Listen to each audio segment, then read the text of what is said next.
Professor Hartman's voice cuts through the Stockholm ceremony audio feed, sharp and jagged like broken glass against my skin.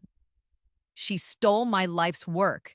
He spits to the reporter, his words dripping with a venom I remember all too well. He doesn't know I can hear every poisonous syllable, broadcast live as I'm ushered into a small anteroom.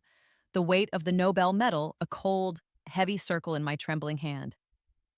The betrayal, decades old, burns fresh again, a searing iron in my chest. I never thought I'd face him again, not like this. He's been reborn as my greatest nightmare, a ghost from a past I tried to bury. The student he proclaimed would never master basic chemistry, now clutching the very prize he's spent 30 relentless years chasing. The irony isn't lost on me, it tastes like ash. The air in this quiet room, heavy with the scent of old wood and the faint, clean fragrance of a Swedish winter drifting in from somewhere, does little to calm the storm inside me. The metal feels alien, its metallic coolness a stark contrast to the heat of my palm. It's supposed to be a moment of triumph, the culmination of a lifetime's struggle. But his voice, that arrogant, dismissive tone, threatens to overshadow everything. For a moment, I just want to disappear, to let the grandeur of the Nobel ceremony swallow me whole and spit me out somewhere far away from his accusations. But then, a different feeling surfaces. A quiet, steely resolve. I won't hide, I can't. I look down at the medal. Engraved on its surface, Alfred Nobel's profile seems to gaze back with a stoic understanding. This isn't just my prize, it's a testament to a journey he could never comprehend. I decide then, in that hushed room with the distant applause still echoing, that I'll face his lies head on. I owe it to myself, to the girl I was, the one who almost believed him. The reporter's voice, a woman's, cuts in, questioning him further, but Hartman's narrative is set. Her entire discovery, the foundation of her work, was based on preliminary research I conducted. She was my student. She had access. Access, the word feels like a slap. Yes, I had access to his derision, to his belittling, to the soul-crushing weight of his constant disapproval. A memory, sharp and unwanted, flashes.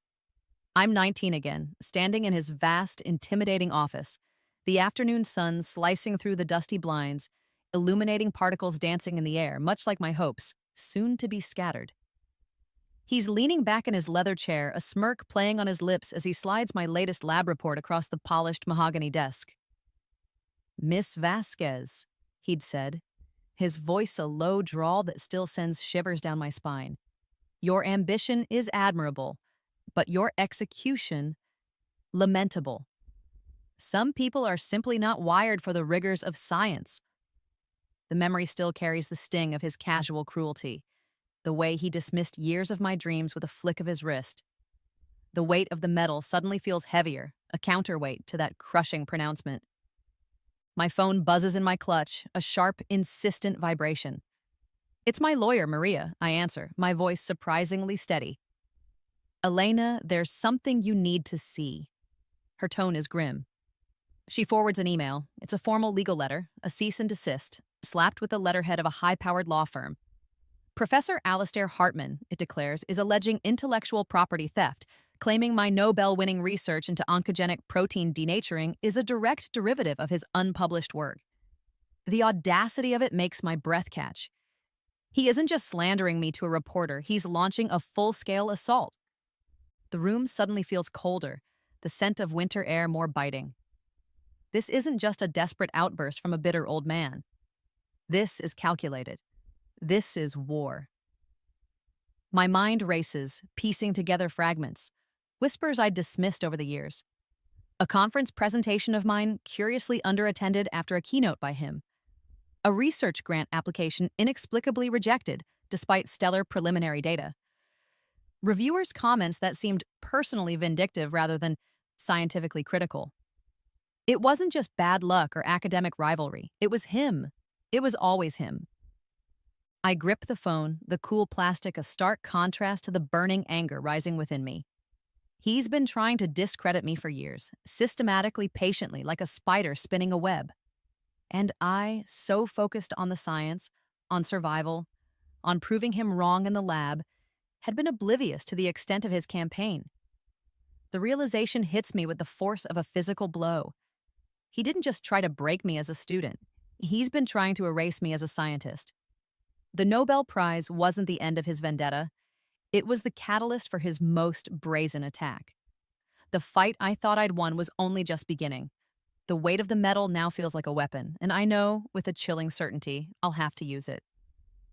It all started in organic chemistry 2, a class that felt more like a battlefield than a lecture hall.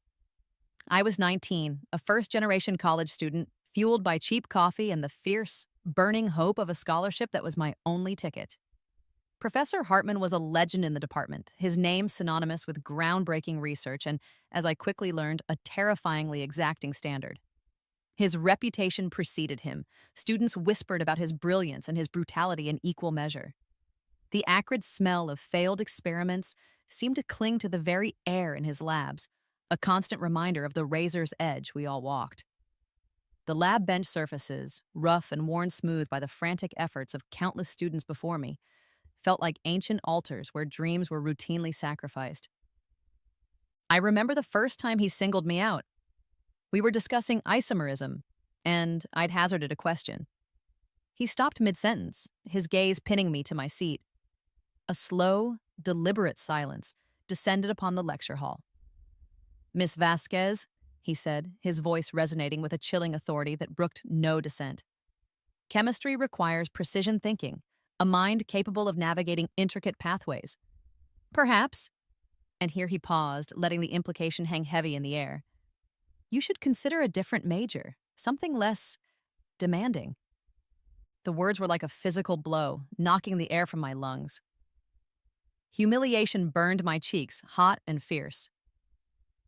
Around me, I could feel the averted gazes of my classmates, the stifled coughs, the sudden intense interest in notepads. It was a public execution of my fledgling confidence. That day, the lab felt different. The glassware seemed colder, the chemical odors sharper, more menacing. My hands, usually steady, trembled as I measured reagents, the memory of his pronouncement replaying in my mind. He hadn't just criticized an idea, he'd dismissed my entire aptitude, my very presence in his world. But something in me, a stubborn spark my mother had fanned into a flame, refused to be extinguished. I wouldn't quit. After that, I stayed late in the lab almost every evening, the fluorescent lights humming a lonely tune. I'd go over the procedures again and again, the rough texture of the lab manual's pages becoming intimately familiar. I'd perfect my titration technique until my arm ached, crystallize and recrystallize compounds until the yields were textbook perfect. The acrid smell of a reaction gone wrong became a goad, not a deterrent. I was determined to prove him wrong, to wipe that smug, dismissive look off his face. It was during those late-night sessions that I met Miguel. He was a grad student then, TAing for another course, but often working on his own research in the adjacent lab. He'd see my solitary light, the flicker of movement through the connecting door. One night, he brought me a lukewarm cup of coffee. "Burning the midnight oil, Vasquez?" he asked, a kind smile crinkling the corners of his eyes. He didn't patronize, he commiserated. He saw the effort, not just the struggle. Miguel became my ally, my confidant, the one person who didn't look at me with pity or Hartman-induced skepticism. He'd glance over my lab notes, offer quiet suggestions, and, most importantly, remind me that Hartman's opinion wasn't the final word. Despite my efforts, my grades in his class suffered. His exams were brutal, his grading harsher still. My GPA, once pristine, began to dip precariously, threatening the scholarship that was my lifeline. The weight of it was immense. I pictured my mother, her face etched with exhaustion after a double shift at the hospital cafeteria, her hands chapped from endless washing. She was sacrificing so much for me, believing in me with an unwavering faith that I felt I was betraying with every C+ Hartman slapped on my papers. The thought of her disappointment was a heavier burden than any academic pressure. One particularly frustrating evening, I was working on a synthesis that had failed 3 times. The expected brilliant blue precipitate was stubbornly refusing to appear, leaving me with a murky, disheartening brown sludge. Hartman had already sneered at my previous attempts. "Persistence is only a virtue if it's allied with competence, Miss Vasquez." I was about to dump the latest failure down the waste disposal, the acrid smell of defeat filling my nostrils when I noticed something. A faint shimmer in the sludge, almost imperceptible. A tiny, anomalous crystal caught the light. It wasn't what I was supposed to get, not even close, but it was odd, different. A flicker of curiosity, the scientist's instinct, pierced through my frustration. I carefully decanted the supernatant liquid, a new energy thrumming through me. This a failure held a secret. I was so engrossed, hunched over the beaker, that I didn't hear the lab door open, didn't hear his footsteps. "Working late again, Miss Vasquez?" Hartman's voice, cold and sharp, sliced through my concentration. I jumped, nearly dropping the beaker. He stood in the doorway, his arms crossed, an expression of profound disapproval etched on his face. "This is the fourth time you've botched this synthesis. Are you deliberately trying to waste university resources? Or is this simply the outer limit of your capability?" His eyes flicked to the beaker in my hand, then back to my face, a dismissive curl to his lip. "Whatever anomaly you think you found in that mess, I assure you, it's merely a testament to your ineptitude. Clean up this disaster and go home, and I expect a full accounting for the wasted reagents. Another incident like this, and I'll have no choice but to fail you for misconduct, regardless of your final exam." The threat hung in the air, heavy and suffocating. He didn't care about the shimmer, the anomaly. He only saw what he wanted to see, my failure. But I had seen something more. And in that moment, a seed of defiance, wild and untamable, took root. Hartman's threat echoed in my ears long after he'd swept from the lab. Fail me for misconduct? The injustice of it choked me. He hadn't even glanced at the anomaly, so quick was he to condemn. But his words, meant to crush, instead solidified a desperate resolve. I wouldn't let him bury what I'd found, even if it was just a flicker in a sludge of failure. If I couldn't investigate it openly, I'd do it in secret. Now, the university closed for the Thanksgiving break a week later. The campus emptied, a ghost town of lecture halls and silent dormitories. It was my chance. Armed with a borrowed key, Miguel had forgotten to return from his TA days and a thermos of bitter, life-sustaining coffee. I slipped into the deserted chemistry building. The labs were eerily quiet, the usual cacophony of fume hoods and stirring plates, replaced by the low, almost sentient electric hum of centrifuges and refrigeration units on standby. It was 3 a.m. The world outside was asleep, but in Lab 3B, under the cold fluorescent glow, I was wide awake, my heart pounding a nervous rhythm against my ribs. Over the next few days, fueled by stale donuts and an almost manic determination, I worked. The anomaly, that tiny, unexpected crystal, was proving elusive but fascinating. Standard tests yielded bizarre results. It was a protein, that much was clear, but it was folding in a way that defied every textbook model, every lecture Hartman had ever delivered. It was like finding a biological unicorn. The bitter taste of cheap coffee was a constant companion, a reminder of the stolen hours, the precariousness of my situation. If I was caught, I documented everything. Every step, every measurement, every unexpected reading was meticulously recorded in a separate, cheap notebook I kept hidden in my backpack. I took pictures with an old burner phone. I knew, instinctively, that if this discovery was real, Hartman would be the first to try and discredit it, or worse, claim it. I needed unshakable proof that it was mine. The electric hum of the ancient centrifuge spinning down another sample became the soundtrack to my clandestine research. A creeping paranoia began to set in. One morning, I arrived to find a rack of my meticulously prepared samples slightly out of place. Had I left it like that? Or had someone been in here? Another time, a crucial data file on the lab's shared computer, one I'd password protected, showed signs of an attempted access. My stomach churned. Was it just my overwrought imagination? Or was Hartman, or someone loyal to him, watching me? The shadows in the empty hallways seemed longer, the silence of the building more oppressive. Miguel, when I finally confessed what I was doing, was initially horrified. "Elena, this is insane. If Hartman finds out—" "He won't," I interrupted, my voice tighter than I intended. "And I can't just let this go, Miggs. It's important. I showed him my notebook, the strange crystallization patterns, the anomalous spectrographic readings. His skepticism slowly morphed into a cautious intrigue, then a reluctant excitement. He understood the science, the profound implications if my hypothesis was correct. He became my co-conspirator, my research partner in the shadows. He helped me procure reagents I couldn't sign out, covered for me when security guards did their rounds, and most importantly, he listened. His sharp mind offering new perspectives, challenging my assumptions, strengthening my conclusions. The bitter coffee tasted a little less lonely when shared. Then, the stakes escalated beyond academic rivalry or the fear of expulsion. My father, back in our small hometown, was diagnosed with a rare, aggressive form of early-onset Alzheimer's. The news came via a crackling phone call from my distraught mother, her voice a thin thread of grief. The disease was relentless, untreatable. And as I researched his condition, a horrifying, electrifying connection began to form in my mind. The protein I was studying, the one that folded so bizarrely, its structure bore an uncanny resemblance to the malformed prions implicated in neurological degeneration. My secret research wasn't just a scientific curiosity anymore. It might hold a key, a desperate, improbable lifeline for my father.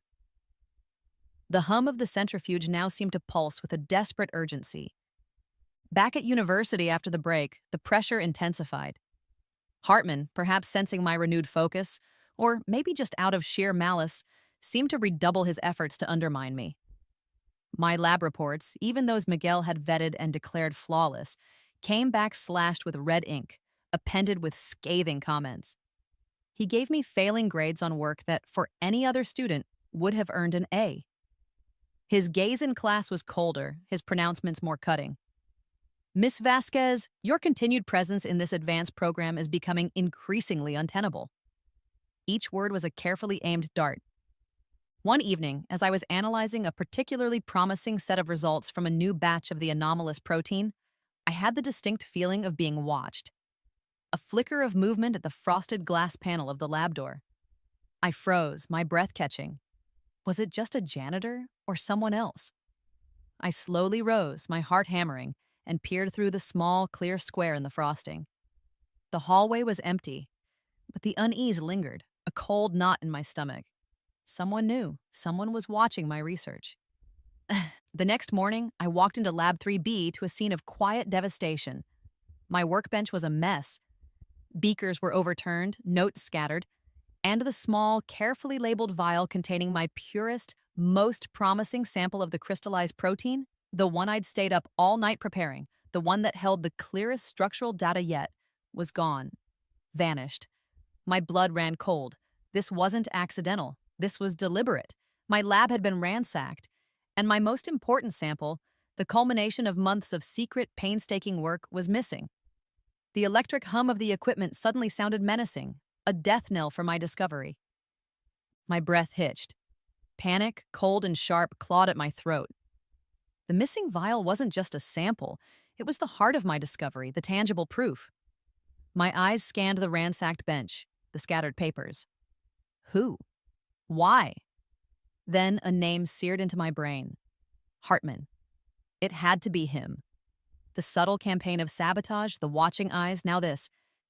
It was an escalation. He knew. He knew I was onto something significant. I spent the next few hours in a frantic, desperate search. My movements jerky, my thoughts racing. I checked every drawer, every cabinet, even the biohazard waste, my hands trembling. Nothing.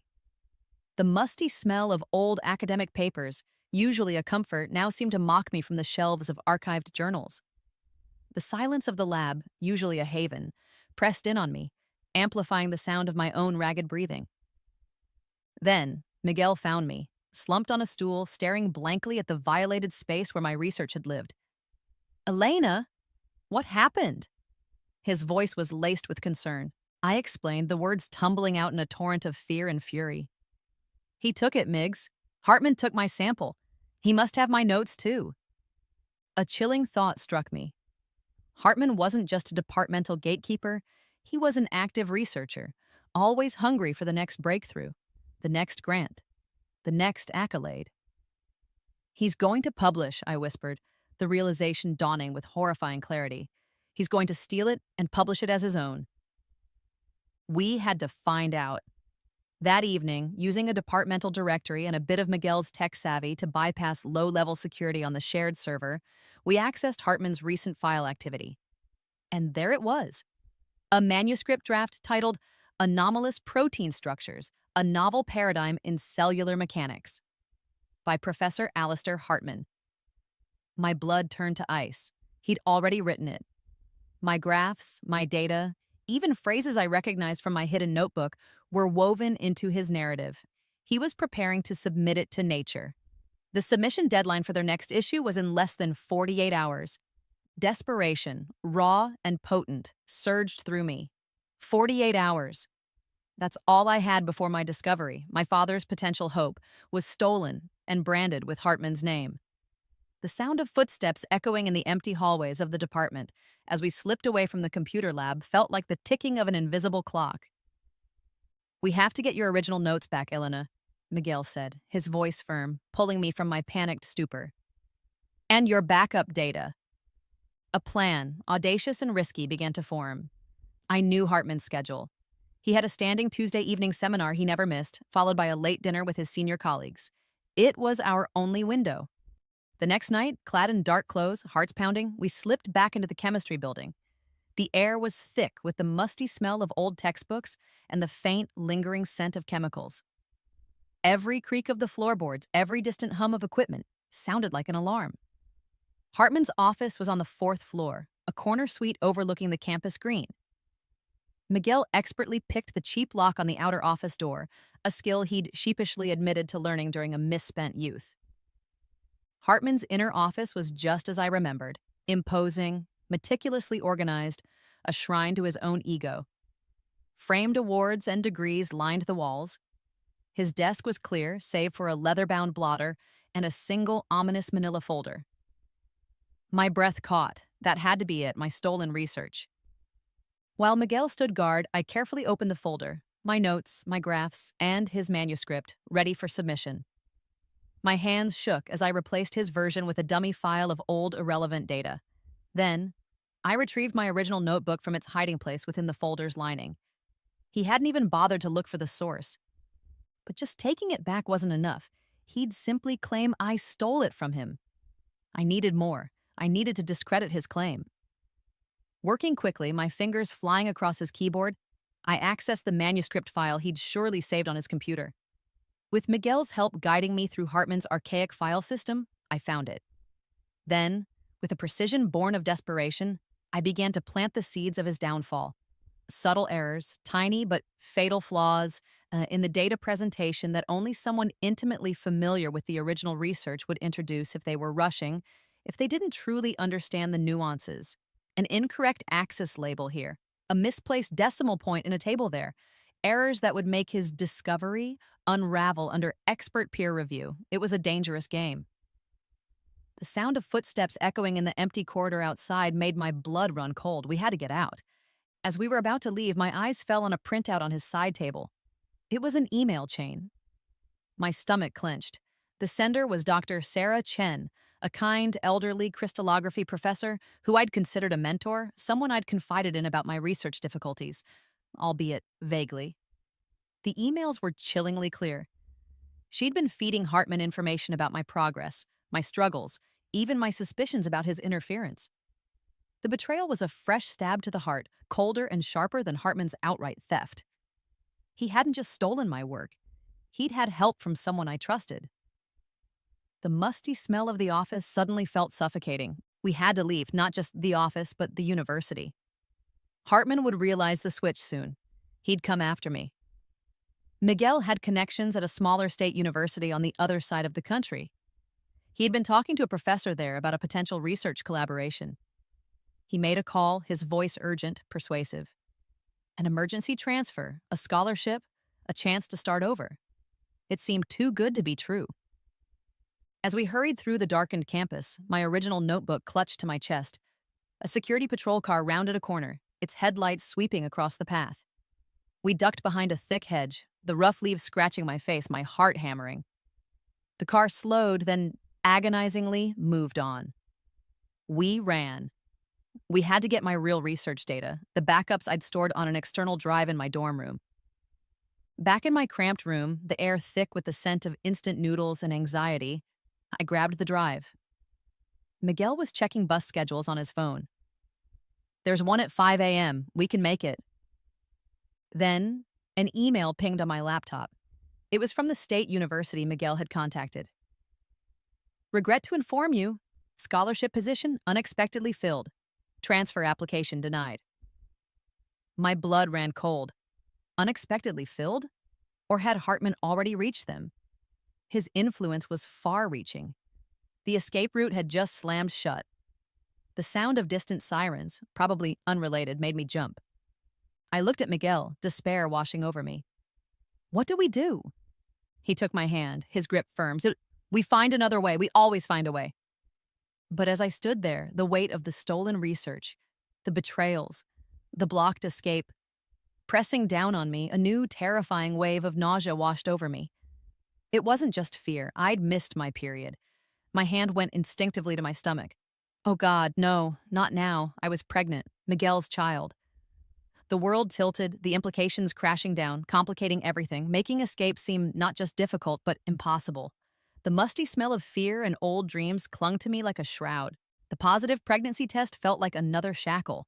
My escape from Hartman, from the university that had become a prison, was no longer just about saving my research. It was about protecting my child. Miguel, bless his soul, was a rock. "This changes things, Elena," he'd said, his eyes surprisingly calm despite the chaos swirling around us. "But it doesn't break us." He found a loophole, a tiny, underfunded research initiative at a small, unassuming state university in Oregon, one so far off Hartman's radar it might as well have been on another planet. It wasn't glamorous, the labs were old, the equipment even older, but it was a lifeline. I legally changed my last name to my mother's maiden name, Rojas, shedding Vasquez like a skin I'd outgrown, or perhaps one that had been flayed from me. Elena Rojas, a new identity, a fragile shield. The early years were a blur of exhaustion and fierce, quiet determination. The soft weight of my newborn daughter, Sophia, in my arms was a constant, warm reminder of what I was fighting for. Her scent, a mix of baby powder and milk, was a balm to my frayed nerves. But the lab, my new, less-than-stellar lab, still called. The sharp, familiar scent of formaldehyde, a smell I usually associated with preserved specimens and sterile environments, now mingled with the sweet aroma of Sophia's baby blanket, as I often brought her with me, nestled in a carrier while I worked late into the night. My PhD research, the official topic, was on something mundane, something deliberately un-Hartman-like microbial degradation of plastics. It was safe, unassuming. But in the quiet hours, when the campus was asleep, when Sophia was finally down for the night in her makeshift crib in a corner of my tiny office, I returned to my true passion, the anomalous protein.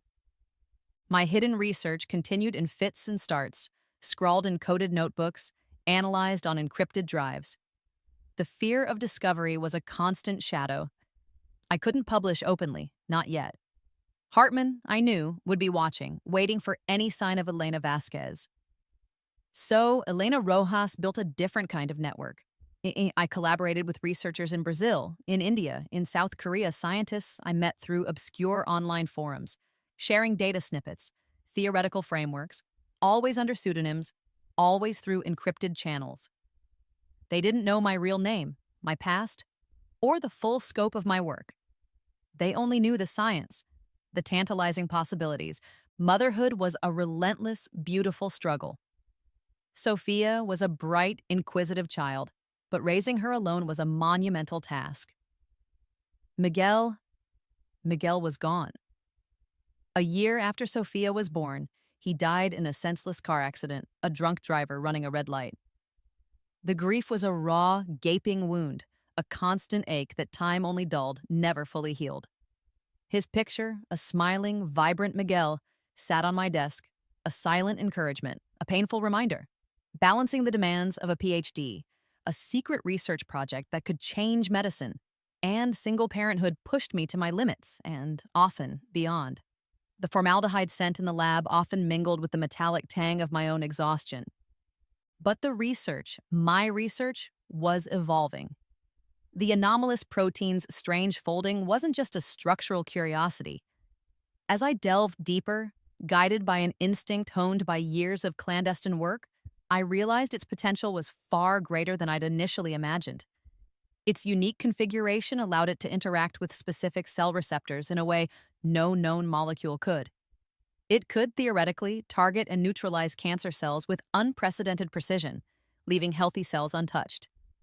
It was no longer just about Alzheimer's, it was about cancer, a revolutionary treatment.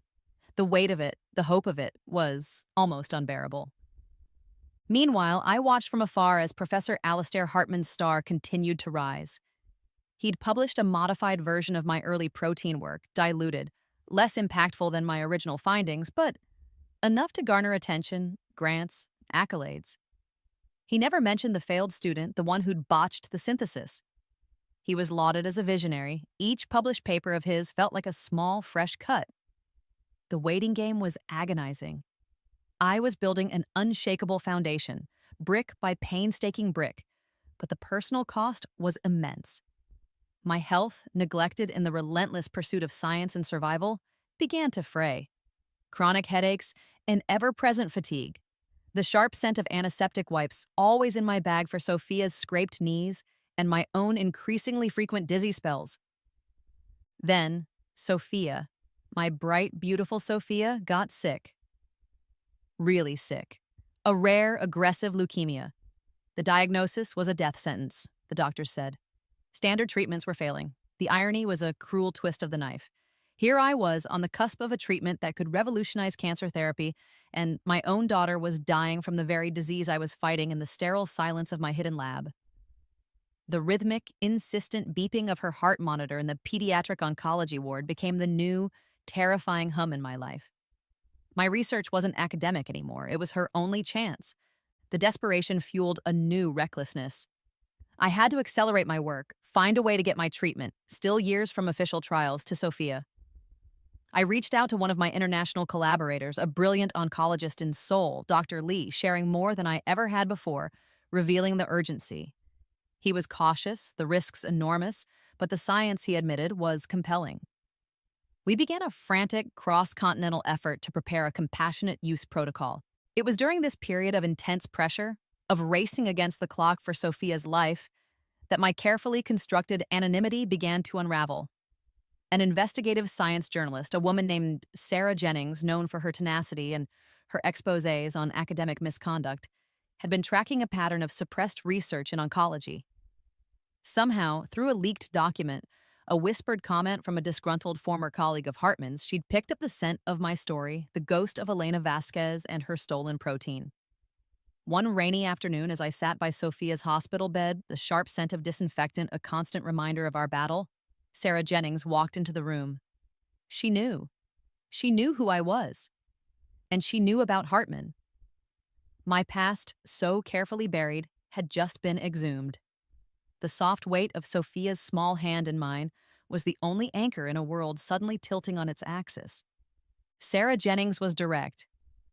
Dr. Rojas, or should I say Vasquez, I know what Hartman did to you, and I know your current research could be a game changer if it ever sees the light of day. She stood there, trench coat damp from the Oregon rain, her gaze sharp, uncompromising. I'm going to write this story with or without your cooperation, but an exclusive, your side of it, would be much more compelling. The rhythmic beeping of Sophia's heart monitor seemed to punctuate her words, each beep a reminder of the stakes. My first instinct was to deny, to stonewall, but looking at Sophia, pale and small in the hospital bed, the antiseptic smell a constant cloying presence, I knew I couldn't afford to hide anymore. This journalist, this unwelcome intrusion, could be a weapon. All right, Miss Jennings, I said, my voice hoarse. You want an exclusive? You'll get one. But we do this on my terms. A new kind of energy surged through me. The fear was still there, a cold knot in my stomach, but it was now mingled with a fierce, protective anger. I wouldn't just fight for Sophia, I'd fight for the truth. I began to gather every shred of evidence I'd accumulated over the years. My original coded notebooks, Hartman's subtly flawed manuscript, correspondence with my international collaborators, who, when I finally told them the full story, were shocked and unequivocally supportive. Even old lab sign in sheets that placed me in the lab during those holidays. Dr. Lee in Seoul, horrified by what I revealed about Hartman's theft and suppression, became a vocal ally, vouching for the originality and brilliance of my subsequent independent work on the cancer treatment. The human trials for my treatment, fast-tracked through back channels and with Dr. Lee's significant influence in international oncological circles, began with a small cohort of terminal patients, including, precariously, Sophia. The results were nothing short of miraculous. Tumors shrinking, energy returning, hope rekindled where there was none. The antiseptic smell of the hospital began to be tinged with something new, the fresh scent of cautious optimism. Sophia, my brave little girl, was responding. She was fighting, with the preliminary trial data looking overwhelmingly positive. I hired a legal team, a formidable group specializing in intellectual property and academic fraud. They were expensive, but Miss Jennings, true to her word, had connected me with pro bono advocates who believed in my case. We prepared for war. One afternoon, before a critical meeting with the lawyers, I found myself at a small, quiet cemetery. Miguel's grave was simple, unadorned, just his name and dates. I laid a small bouquet of wildflowers, their delicate scent a stark contrast to the sterile world I now inhabited. "We're going to do it, Miggs," I whispered to the cool stone. "For Sophia, for us, for everyone he's hurt." The wind rustled the leaves, a soft sigh in response. It was a promise, a reckoning. News of the successful, albeit unofficial, trials of Rojas Protocol began to leak, first in niche oncology forums, then in more mainstream scientific publications. And with it, whispers of Elena Rojas, the brilliant reclusive scientist. Hartman, of course, heard them. He must have put two and two together, the timing, the underlying protein science, however advanced from what he'd stolen. His counterattack was swift and brutal. Anonymous op-eds appeared, questioning the methodology of the Rojas Protocol, hinting at fabricated data, casting doubt on the credentials of this unknown researcher. Old colleagues of his, indebted or intimidated, began to echo his skepticism. He was trying to destroy my credibility before my real identity, and his connection to it could be exposed. Just as the FDA was on the verge of granting emergency use authorization for my treatment, based on the extraordinary trial results, a barrage of regulatory challenges materialized out of nowhere. Anonymous complaints, citing obscure procedural violations, demanding further reviews, delaying the process. It had Hartman's fingerprints all over it. The bureaucratic stonewalling was infuriating, terrifying. Patients were waiting, Sophia was waiting. The rhythmic beeping of her monitor, which had been a sound of steady progress, now felt like a countdown to potential disaster. Her condition, though improved, was still fragile. Any significant delay could be fatal. The storm I had unleashed was now threatening to consume the very thing I was fighting to protect. The call came on a Tuesday morning, the kind of gray, drizzly Oregon day that usually mirrored my mood. I was in Sophia's hospital room watching her sleep. She'd had a difficult night, a spike in her fever, and the doctors were cautiously optimistic, but the strain was visible on their faces, and mine. The rhythmic beeping of her heart monitor was a fragile metronome counting out precious seconds. The crackle of international phone static was so pronounced I almost hung up, thinking it was a bad connection. "Dr. Elena Rojas?" A formal, heavily accented voice inquired. "This is Professor Johansson from the Nobel Committee for Physiology or Medicine in Stockholm." My breath caught. My hand, holding the phone, began to tremble. It couldn't be. It was too soon, too impossible. I listened, stunned, as he informed me that I, along with Dr. Lee from Seoul, had been awarded the Nobel Prize for our revolutionary work on targeted protein denaturing for oncological therapy. Sophia, my treatment had saved her. It was working. And now this. The news was a tidal wave, washing away years of fear, of struggle, of living in the shadows. The smooth, cool marble of the imagined Nobel Committee building suddenly felt more real than the worn linoleum floor beneath my feet. The weeks that followed were a whirlwind. The official announcement, the media frenzy. Elena Rojas, the enigmatic scientist, was suddenly thrust into the global spotlight. And with the Nobel came a new level of scrutiny, a new platform. My story, the one Sarah Jennings had meticulously documented, went viral. Students worldwide, particularly women and those from underrepresented backgrounds, saw in me a reflection of their own struggles, their own hopes. The antiseptic smell of the hospital began to be replaced by the scent of flowers from well-wishers, the sharp tang of printer ink from stacks of supportive articles. Hartman, predictably, reacted with venomous fury. Cornered, his reputation on the line as journalist began to connect the dots between Elena Rojas and the long-forgotten Elena Vasquez. He went on the offensive. His claims of theft, now broadcast on international news, were louder, more desperate. She was my student. It was my foundational research, he raged to any reporter who would listen. But this time, his accusations backfired. My legal team, armed with Sarah Jennings's meticulously researched exposé and my own trove of evidence, began to leak information about Hartman's pattern of exploitation stories from other former students. Whispers of suppressed research, of careers quietly sabotaged. An official academic investigation was launched by his own university, the pressure becoming too immense to ignore. The Nobel ceremony in Stockholm was surreal. Standing on that hallowed stage, the weight of the gold medal a tangible affirmation in my hand, I looked out at the sea of faces.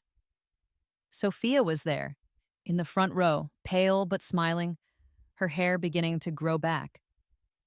Dr. Lee stood beside me, a pillar of quiet strength. In my acceptance speech, I didn't name Hartman directly. I didn't need to. I spoke of the importance of ethical mentorship, of fostering young talent, of the sacred trust between student and teacher. I dedicated the prize to all the brilliant minds nearly lost in the shadows, to those who persevere against doubt and adversity. The message was clear. The applause that echoed through Stockholm's grand concert hall was not just for the science, it was for the story, for the quiet power move of choosing dignity over diatribe. The academic investigation concluded swiftly. The evidence against Hartman was overwhelming, a damning chronicle of decades of theft, bullying, and the systematic exploitation of vulnerable students. He was stripped of his tenure, his awards rescinded, his legacy shattered, justice, slow but certain. Later that evening, in the quiet of my hotel room, the Nobel medal gleaming on the bedside table, I finally allowed myself to grieve Miguel fully, to weep for the years lost, for the innocence stolen. I forgave my younger self, the girl who had almost buckled under Hartman's cruelty. She had been strong, stronger than she knew. My foundation, established with a portion of the Nobel Prize money, was already taking shape. The Lighthouse Initiative, dedicated to protecting student researchers from exploitation and providing legal aid for those fighting academic fraud. The work was just beginning. Then, a late-night call from Sarah Jennings. "Elena, he's not done. Hartman scheduled a press conference for tomorrow morning. He's claiming to have new, irrefutable evidence against you." A cold dread seeped into my bones. What could he possibly have? Was this one final desperate move to drag my name through the mud, even as his own was being expunged from the annals of respectable science? The weight of the medal suddenly felt heavy again, a target. I had to choose once more between engaging in a public mudslinging match, indulging in a moment of personal revenge, or rising above it, preserving my professional dignity and focusing on the future. The fresh scent of hope from the day suddenly felt tainted with the old, musty smell of his unending malice. The academic conference was in Berlin, a sprawling event that usually drew the brightest minds in molecular biology. This year, one name was conspicuously absent from the list of speakers and attendees: Professor Alastair Hartman. He'd been blacklisted, his reputation in tatters, yet I knew he'd be there. Sarah Jennings had tipped me off. He'd booked a small, obscure lecture room on the periphery of the main conference, planning to hold his tell-all press conference. A last, desperate gamble. I found him setting up a rickety projector, his movements stiff, his once imposing figure now stooped and diminished. The room was small, empty save for a few dusty chairs and the hollow echo of our presence. The air was stale, tinged with the bitter taste of regret. Or maybe that was just me. "Professor Hartman, I said, my voice calm, steady. He whirled around, his face a mask of shock, then anger. Vasquez, or is it Rojas now? Come to gloat. No, Professor, I came to talk. He scoffed, gesturing to a pile of files on the table. I have proof, you know. Proof that you stole everything from me. His voice lacked its old conviction. It was thin, reedy. Proof of what exactly? I asked, moving closer. That you bullied a 19-year-old student? That you sabotaged her work? That you stole her research and tried to pass it off as your own, not just once, but repeatedly over 2 decades? His face paled. Lies, all lies. Are they? I reached into my bag and pulled out a small, old digital audio recorder. I kept everything, Professor. Every threat, every dismissive comment. I have recordings of you in your office threatening to fail me for misconduct if I pursued the anomaly you claimed was just ineptitude. Recordings from 20 years ago. I pressed play. His voice, younger but unmistakably his, filled the small room, cold and cruel. Another incident like this, and I'll have no choice but to fail you. He stared at the recorder, his eyes wide with a dawning horror. The bluster drained out of him, leaving behind a tired, broken old man. The hollow echo of the empty conference hall seemed to amplify the silence that followed. Why? I asked, my voice softer now. Why did you do it? Not just to me. To all of us you exploited? He sank into one of the dusty chairs, his shoulders slumped. For a long moment he said nothing. Then the words came. Hesitant at first, then tumbling out in a torrent of confession. He spoke of his own crippling insecurities, the immense pressure to publish, to maintain his reputation, the fear of being surpassed by younger, brighter minds. He'd been a promising student himself, he said, but a critical professor had nearly destroyed his confidence. Instead of breaking the cycle, he'd perpetuated it, becoming the very thing he'd once feared. The cruelty was a shield, the theft a shortcut. It wasn't an excuse, but for the first time, I saw not a monster, but a flawed, frightened human being. The bitter taste in the air began to dissipate. The university has stripped you of your honors, I said quietly. Your reputation is gone. You could face criminal charges for fraud. He nodded, his gaze fixed on the floor. I know. I don't want to destroy you completely, Professor, I said. And the words surprised even me. The thirst for vengeance, which had simmered for so long, had cooled. Seeing him like this, stripped of his power, his arrogance, I felt a strange sense of pity. What I want is for this to stop. For no other student to go through what I did, what others did. I offered him a choice. He could face the full legal storm, or he could cooperate with the ongoing investigations into academic misconduct, not just his own, but the systemic issues. He could use his remaining years to expose the flaws in the system he'd so expertly exploited. A chance at a different kind of legacy. A quiet power move, not of destruction, but of potential redemption. He looked up, his eyes filled with a complex mixture of shame, disbelief, and a flicker of something unreadable. He chose cooperation. The emotional climax wasn't a fiery confrontation, but a quiet, somber understanding in a dusty, forgotten room.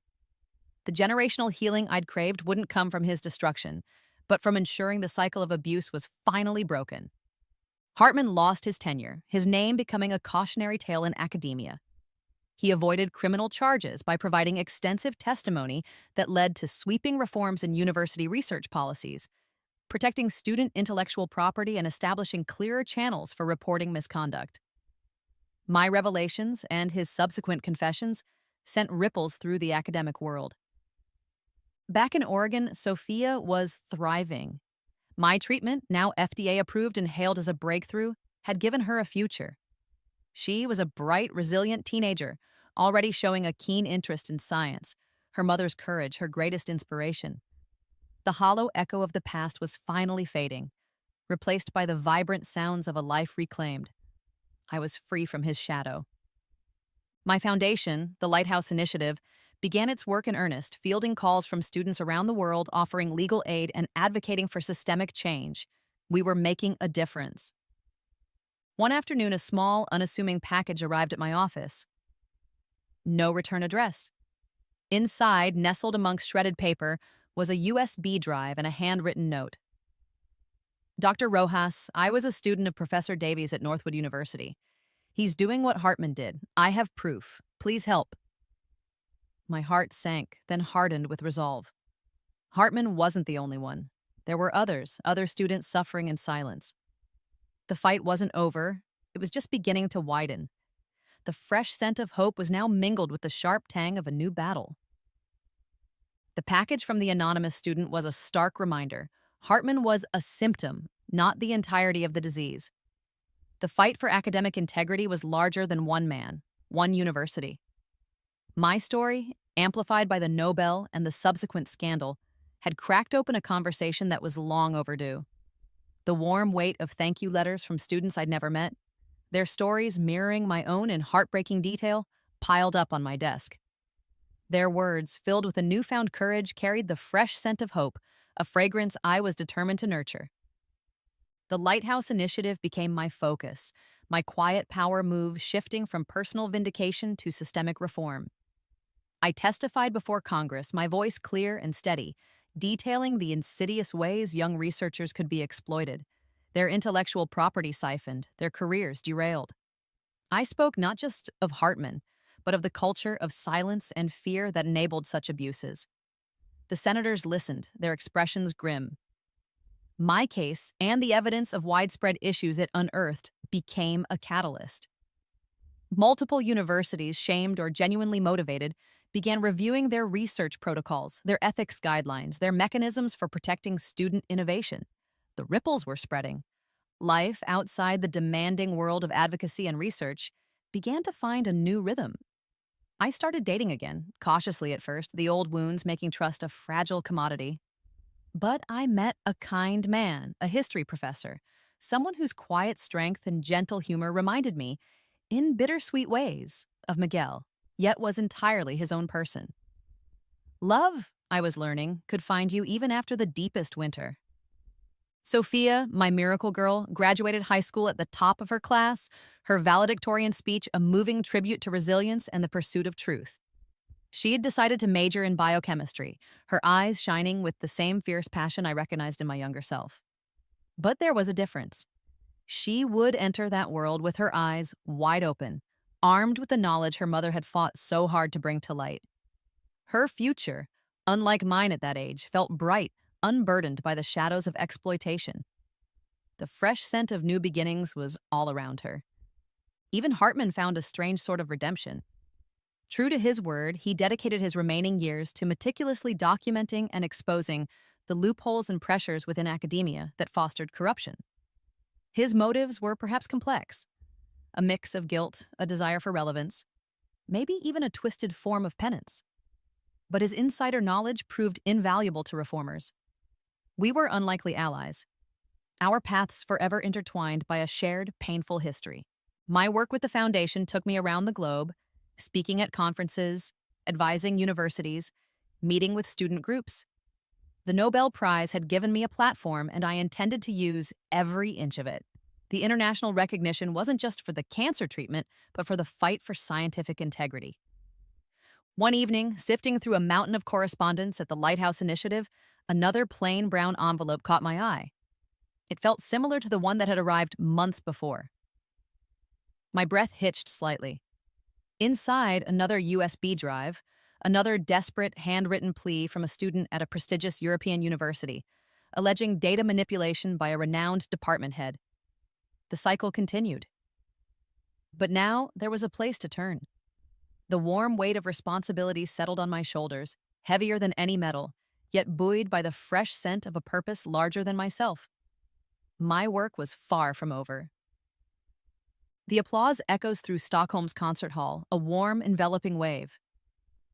I stand at the podium, the Nobel medal a familiar, solid weight against the fabric of my gown. It's been a year since that first chaotic ceremony, the one overshadowed by Hartman's bitter accusations. Tonight, the air is different, clear and bright. Sophia is in the audience again, beaming, no longer a patient, but a vibrant university student.